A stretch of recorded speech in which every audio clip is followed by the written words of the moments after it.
Welcome to Design Domination, where you'll gain confidence, clarity, and a competitive edge in a crowded marketplace so you can dominate your competition. Are you struggling to price accessibility work? Are you undercharging for accessibility work? If so, this is for you. I recently asked my email subscribers what burning accessibility questions they had. And the question I got over and over was, how do I price accessibility work? So today, I'm going to explain different pricing options for your accessibility services, what you want to take into consideration when pricing different types of accessibility work, and how I price my own accessibility consulting services. Stick around to get tons of tips to not just help you price your accessibility work, but also make sure you price it profitably. Because if you don't do that, it just defeats the purpose of taking on the project to begin with. First off, let's talk different pricing options because there are so many ways that you could potentially charge for your accessibility services, right? There's hourly rates, then there's day rates where you charge for a half day, a full day, or maybe a couple of days at a certain rate. Then there's also per page pricing and flat rate pricing, which could also include package pricing. Now, for any accessibility projects, I always take a look at the content. I look at things like approximately how many images might need alt text and whether I or the client are going to be writing that alt text. If there are any complex images that are going to require special treatment, how many infographics I might need to remediate or create, how many tables there are, if there are any footnotes or endnotes, the number of forms to be remediated or created, if there are any other languages in the content. And for websites, if captions and transcripts need to be created, and whether or not the client or I will be the one creating them. No matter which way you charge, all of these are important factors that you have to consider when pricing any accessibility work. And that's because they're going to impact the time involved. Now, if you've listened to my podcast for some time, or if you know who Jonathan Stark is, then you know hourly pricing is the worst way to charge, at least for any creative work. And that's because it only considers your time, not your expertise or the value of your work. And accessibility is a specialized skill that is very hard to find in designers. So clients should expect to pay more for that skill. It also shouldn't cost a client more if it takes you, say, a couple of weeks instead of a couple of days to come up with a design. And you shouldn't charge less if it only takes you a few hours or a day.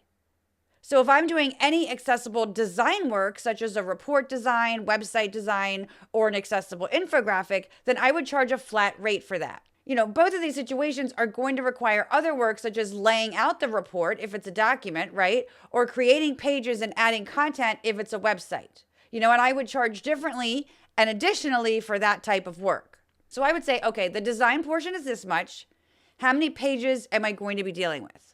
Okay, so for documents that I'll be laying out, I use a standard word count of 250 words to figure out the number of pages, right? So that's just 250 words equals one page. Okay, and this gives me a baseline for how much content that there is, especially since I don't know how many pages that final layout file is going to end up. I don't just go by the number of pages in a client's Word document because the page size, the text size, and the margin sizes that they use in that document, that's going to differ from client to client. So measuring 250 words as a page means I'm being consistent. So for example, a 2,500 word document would be 10 pages. Now, I don't care if it ends up being 8 pages or 12 pages laid out. That's okay. That way I'm always comparing apples to apples, right?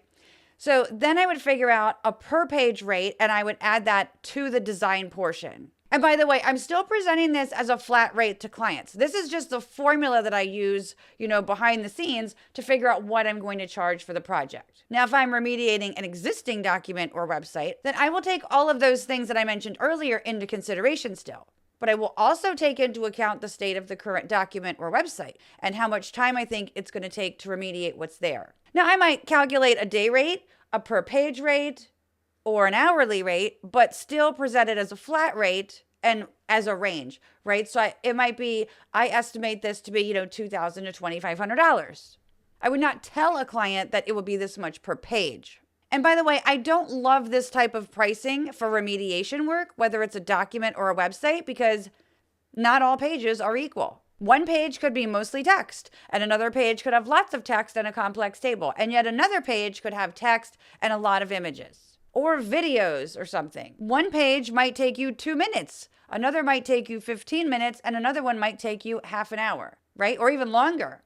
And whether it's document or website remediation, I've sometimes gone through and said, okay, about this percentage of the pages are simple and about this many are, in the middle in terms of complexity. And then this many pages are really complex, and then give them a price per page, like assigning simple pages a lower rate and then complex pages a higher rate. But I would still put a flat rate or a range in my estimate. Now, you could also potentially charge a day rate for remediation work. Instead of spending so much time figuring out how many hours something will take, figure out how many days the work will take and go from there. I think this will take a half day, 1 day, 2 days, or whatever. Figure out what your day rate will be and then do the math and be done. I've actually presented the day rate option to a client in the past who needed some accessibility work done. And it was pretty much taking content from multiple accessible documents that we had already worked on and then creating a new accessible document from that. I just explained the whole day rate thing, and they loved the idea because it meant that they were going to get the work done faster and with no distractions, because I was doing it how Sarah Massey talks about how she does it.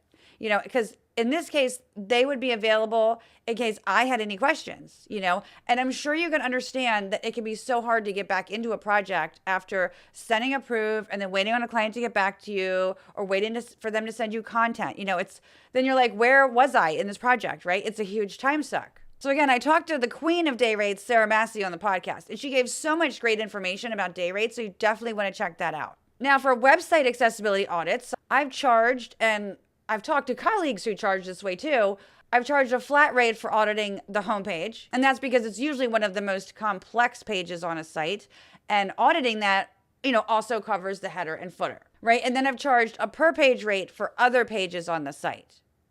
And I have always gone in and I've selected the pages that, give a good variety of content, such as, the contact page, because that usually has a form, a page that has images, a page that has a complex graphic, such as a map maybe, a page with a video, a page with a table, and so forth, right? And then I present my estimate to the client as a flat rate, but based on that combined homepage rate plus the per page rate multiplied by how many pages being audited. So for example, I might say the homepage is this much. I'll just say like $500 to make the math easy, right? So $500, and then each page after that is $150, and there's 10 of those. So that's $500 plus $1,500 for a total of $2,000. Now, you could potentially charge a day rate for website accessibility audits too.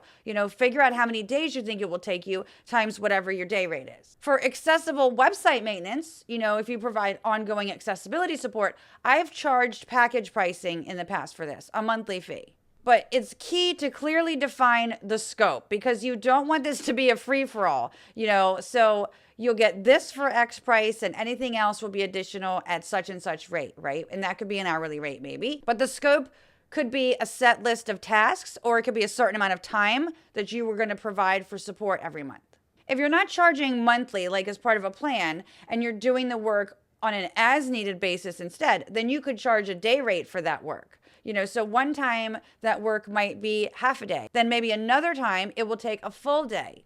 Now, if you do any accessibility advising or accessibility consulting like that, where you're not the one executing the work, but you're the one advising what to do and, also maybe checking another contractor's work, then you could potentially charge a flat rate, day rate, or hourly.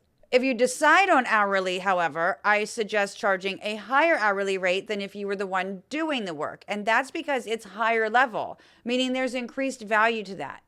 Even though that person you're advising won't be learning enough to be able to go and do the work on their own in the future, they're still getting some benefit, the learning, in addition to executing the work properly. Now, I have had some students who've gone through my Foundations of Website Accessibility course, and they're not even web designers or developers. They actually took the course so they could advise web designers and developers on designing and building accessible websites. And a lot of times, I myself advise other freelance designers or agency designers on their work to make sure that it's accessible.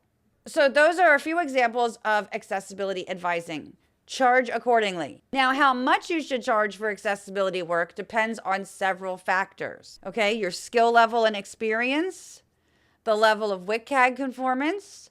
So for example, you would want to charge more for WCAG AAA rather than AA conformance because there's more work involved. The complexity of the project, your geographic location, the deadline, and the size of the client. I unfortunately can't tell you what to charge, but I hope this was helpful to you anyway. Once you figure out different types of pricing models, how much you need to charge hourly, per day, etc., then it will make it so much easier and faster to price accessibility projects more profitably too going forward.